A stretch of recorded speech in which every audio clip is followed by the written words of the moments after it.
je vous retrouve pour un haul Un monde vegan puisque je me suis rendue à la boutique hier sur Paris pour refaire le plein. Donc pour ceux qui veulent savoir pourquoi j'achète des produits vegan, je vous laisse regarder ma vidéo où j'ai tout expliqué. Et donc là je vais vous présenter mes produits. Alors il faut savoir que j'étais un petit peu déçue parce qu'en ce moment sur leur site, tout comme dans leur boutique, il y a beaucoup d'articles qui sont en rupture de stock. Donc notamment la bonne mozzarella que j'avais testée la dernière fois, il n'y en avait plus. Bon, après il faut savoir qu'il n'y a pas qu'une seule mozzarella, pareil il n'y a pas qu'un seul fromage type cheddar par exemple. Il y a plusieurs marques qui vont faire de la mozzarella, du cheddar, donc on s'y retrouve quand même. Mais celle de la dernière fois elle était très bien et elle était beaucoup moins chère que ce qu'ils avaient là.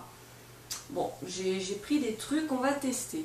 Alors j'ai pris deux sortes de mozzarella, j'ai pris 2 paquets de celle-ci, donc c'était à peu près le même poids que la dernière, et écoutez, je crois dans les environs de 6 €. Je vous mettrai les prix en barre d'infos parce que j'ai plus tout en tête. Donc la composition a l'air très bien. Voilà, juste je regrette qu'elle soit 2 € plus chère, hein. Déjà 4 € pour de la mozzarella, c'est déjà pas mal je trouve. Donc voilà, texture, je sais pas si vous allez voir, ça fait un peu comme un gros bloc, je sais pas, c'est pas très ragoûtant en fait, mais celle de la dernière fois elle était très très bonne, donc voilà, j'essaie de faire abstraction de l'aspect un peu particulier des produits véganes, et de toute façon je la goûterai, je vous dirai si c'est bon. Donc j'ai pris 2 paquets, voilà, elle se périme assez loin, ouais. Ça se périme en juillet 2015, donc vous voyez, conservé au frigo, vous en avez pour un moment. Et j'en ai pris une autre, alors pareil, c'est un bloc comme ceci. Voilà, ça fait un gros bloc de mozzarella. Alors juste celle-ci, elle était, je crois, un peu moins chère. Mais ce qui m'embête grandement, c'est que dans la composition, deuxième ingrédient, il y a de l'huile de palme. L'huile de palme, c'est quand même pas ce qu'il y a de meilleur pour la santé, c'est pas très digeste, il y a des gens qui ne digèrent pas du tout l'huile de palme. Bon, moi j'ai jamais remarqué que j'avais un problème avec l'huile de palme, je sais pas, j'ai une tante qui ne supporte pas du tout. Maintenant je trouve ça quand même très dommage, parce que je veux dire, quand on achète ce genre de produit, c'est normalement pour mieux s'alimenter, voilà, pour faire du bien à notre corps, à notre santé, donc finalement qu'il y ait de l'huile de palme c'est quand même un peu dommage, mais bon, je me suis dit je vais quand même la goûter, je verrai bien. Donc voici ma deuxième mozzarella. Alors ensuite j'ai repris 500 g de fromage râpé. Voilà, c'est du fromage râpé, je vous l'avais montré la dernière fois, qui ressemble grandement au fromage, enfin à du gruyère râpé, donc pareil, j'ai refait le plein. Alors il faut savoir que j'ai demandé en boutique si c'était possible de congeler les fromages. Voilà, si par exemple on l'ouvre et qu'on ne consomme pas, est-ce que c'est possible de les congeler? La nana m'a dit qu'il n'y avait pas de souci, qu'on pouvait congeler, genre ça elle m'a dit il n'y a pas de souci, vous pouvez le congeler. Après elle m'a dit franchement, comme il n'y a pas de lactose en fait, ça va pas pouvoir vraiment moisir et ça va se conserver beaucoup plus longtemps qu'un produit laitier. Donc en fait elle m'a dit même une fois ouvert, vous voyez là c'est censé se périmer, ouais c'est quand même censé se périmer en janvier, donc c'est dans pas très très longtemps, mais il y a plein de produits là où la date de péremption est assez loin, mais elle m'a dit même ouverte au frigo, si la date de péremption est loin, il n'y a pas de souci. Elle m'a dit par contre voilà, pour le gruyère râpé comme ça, enfin fromage râpé, il n'y a pas de souci. Maintenant pour tout ce qui va être mozzarella, ça risque un peu d'altérer la texture, voilà, la qualité du produit, parce que ça renferme quand même beaucoup d'huile. Donc elle m'a dit voilà, c'est pas la meilleure idée d'un point de vue gustatif, mais c'est possible. Donc voilà, gruyère. Ensuite j'ai repris des fromages pour faire des hamburgers, vu qu'on fait nos hamburgers maison. Donc j'ai repris des tranches de cheddar. Donc ça pareil, ça se périme en mai 2015. Et pour vous dire, j'ai fait le test, là il m'en reste au frigo.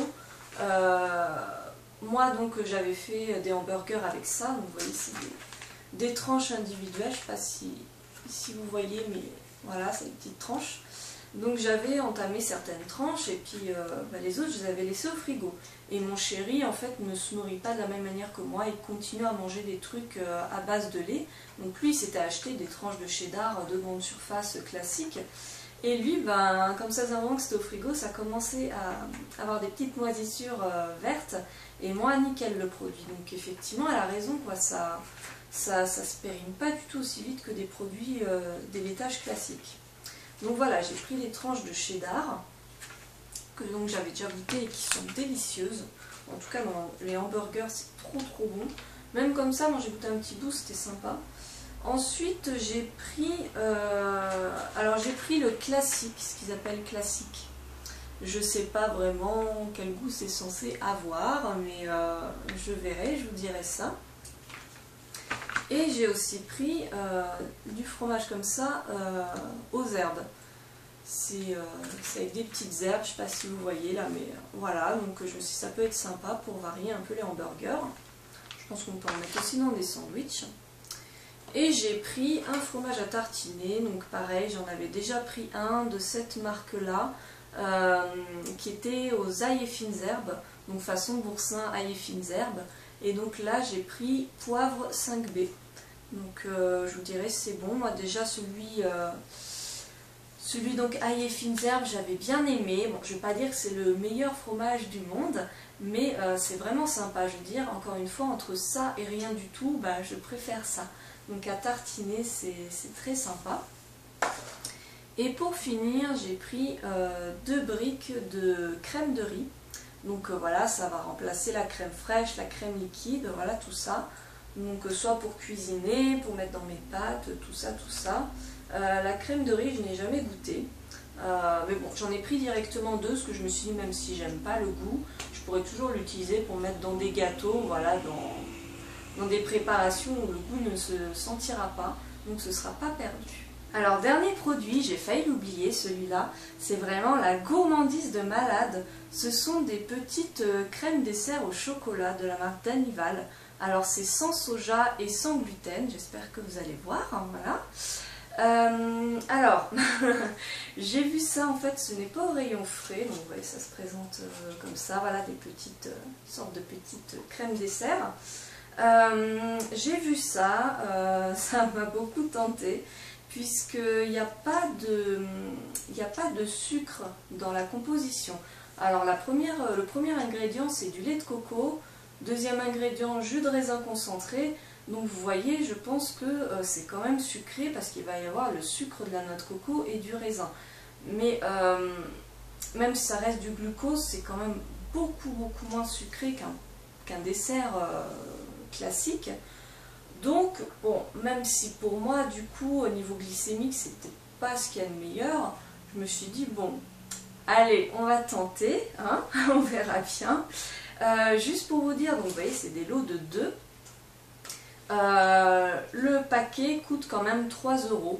3 € pour deux petites crèmes dessert. En plus, c'est pas des gros pots, hein. Bon, on va pas en manger tous les jours, hein, ça c'est sûr.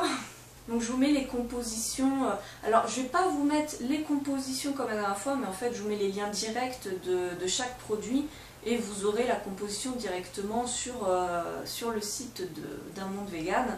Et franchement les compos sont bien, je vous dis il y a juste une mozzarella où il y a de l'huile de palme, mais le reste franchement je suis vraiment contente. Donc ce haul est terminé, je ne sais pas si vous qui me regardez, vous avez déjà testé les produits vegan. Peut-être qu'il y en a qui aimeraient tester mais qui n'osent pas. Franchement, je vous conseille vraiment de tester. Il y a vraiment des produits qui sont intéressants. Maintenant, je dois avouer que si vous êtes très difficile niveau alimentaire, que vous avez vraiment l'habitude de vos marques et de vos produits fétiches, peut-être que vous aurez un peu de mal. Je sais pas, je prends l'exemple de la mozzarella. Si vous êtes italien ou d'origine italienne et que vous aimez la mozzarella italienne de telle marque et que par exemple les mozzarella premier prix, vous ne pouvez même pas en entendre parler, oui, vous allez un peu tomber des nues en mangeant la mozzarella végane. Il faut quand même avoir en tête que ça ressemble mais ce n'est pas de la mozzarella.